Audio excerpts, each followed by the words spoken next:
Muy buenas a todas las personas que están viendo este video. En esta ocasión les vamos a mostrar lo que es las leyes de Gestalt. Empecemos un poco por lo que es la introducción, hablando de que las leyes gestálgicas o leyes de la Gestalt, desarrolladas por los psicólogos del movimiento alemán Gestalt, se basa en la premisa de que el todo es superior a la suma de sus partes. Al principio del siglo XX, esta escuela definió las diferentes leyes o principios de la percepción visual. Fueron propuestas en un inicio por el psicólogo Max Wertheimer y las ideas fueron desarrolladas y reforzadas por Wolfgang Kohler, el que está aquí en imagen, y Kurt Koska. Sigamos hablando con lo que ya son las leyes. Empecemos con la ley de la totalidad. Como vemos aquí en la imagen, esta ley se basa en la explicación de que el todo conocido es mayor a la suma de sus partes, dando lugar a una experiencia basada en hechos pasados. Para que un diseño funcione bien, hay que pensar en cómo se percibe su totalidad y no en cada parte individual.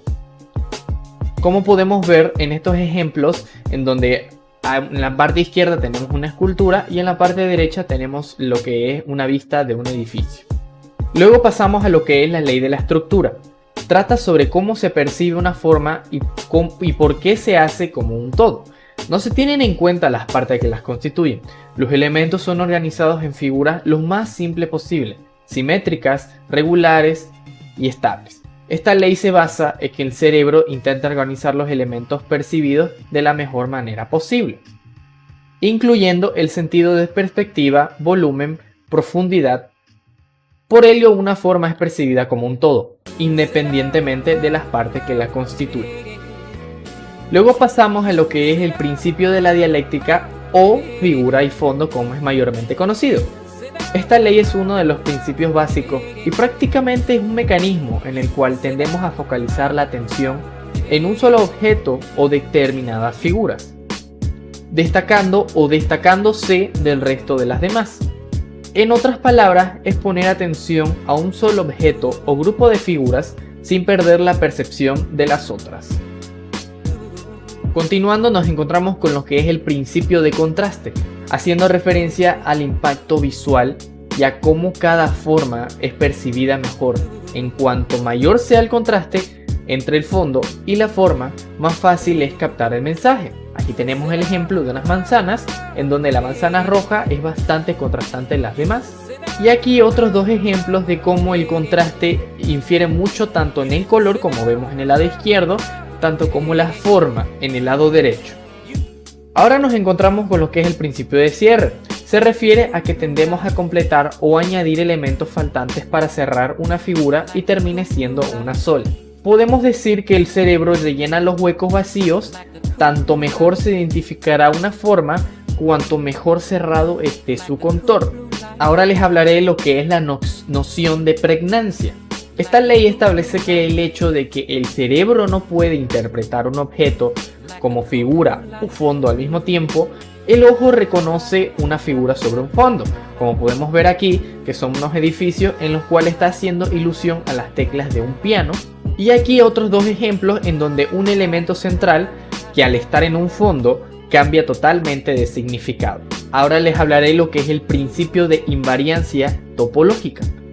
Explica cómo, para considerar una forma como buena, esta debe ser deformada por la persona. Aquí podemos ver cómo a simple vista tal vez puedan ser unos garabatos o manchas, pero si uno no analiza es la figura de una persona. Así como aquí en estas dos fotografías, en donde un elemento que puede sufrir modificaciones sin perder su esencia sigue siendo totalmente reconocible a la mente humana. Continuando, hablamos de la ley de compleción. Explica cómo y por qué el cerebro de cada uno tiende a cerrar contornos que no lo están del todo.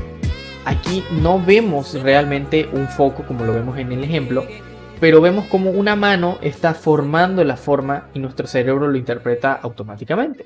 En estos otros dos ejemplos vemos cómo da la sensación de que está cerrado, pero realmente no está cerrado, dando a entender las letras que en conjunto con las otras que tienen un color sólido, crean una nueva letra entre esos dos espacios. Siguiendo tenemos el principio de enmascaramiento. Transmite y trata sobre por qué una forma que es realmente buena resiste a todas las deformaciones que se le pueden hacer. Aquí, a simple vista, nuevamente, como parecidas a las anteriores leyes, vemos una deformación que no se puede distinguir a simple vista, pero una vez analizando podemos ver no solamente una, sino montones y montones de formas de caras humanas en donde las deformaciones no están evitando que nuestro cerebro interprete todas estas imágenes. Aquí tenemos estos dos ejemplos un poco más simples, pero al mismo tiempo bastante intuitivos. Ahora toca hablar del principio de Birkhoff. Trata de la importancia y de la fuerza de los ejes en las formas. Una forma será tanto más pregnante cuanto mayor sea el número de ejes que posea. Se puede interpretar tanto como esta ilusión visual que vemos a la derecha, tanto las formas geométricas que vemos al lado izquierdo. Continuando, tenemos el principio de proximidad. En este caso, la distancia juega un papel muy importante porque determina de la percepción de los elementos. Frente a un estímulo de agrupar los miembros más cercanos o próximos en el espacio, intentando integrar a una unidad o completarlos. Como podemos ver en el primero, que completa la figura en base a varios platillos, o en el segundo, donde completa nuevamente la figura mediante a un montón de elementos que visto desde una distancia se crea otro elemento. Seguimos con el principio de la memoria o de la experiencia. Esta consiste en que las formas son mejor percibidas en cuanto mayor sea el número de veces que hayan sido presentadas en el pasado o haya tenido interacciones de este antes. Desde un punto de vista biológico, el propio sistema nervioso se forma en base al condicionamiento que el mundo exterior tiene sobre nosotros. En el primero tenemos lo que es la experiencia en base a la letra, a pesar de que está abierta, y en el segundo tenemos nuevamente experiencia en base a la conexión de manos, pero que al mismo tiempo se utiliza como recurso gráfico dentro de una publicidad. Y terminando, tenemos el principio de la jerarquía.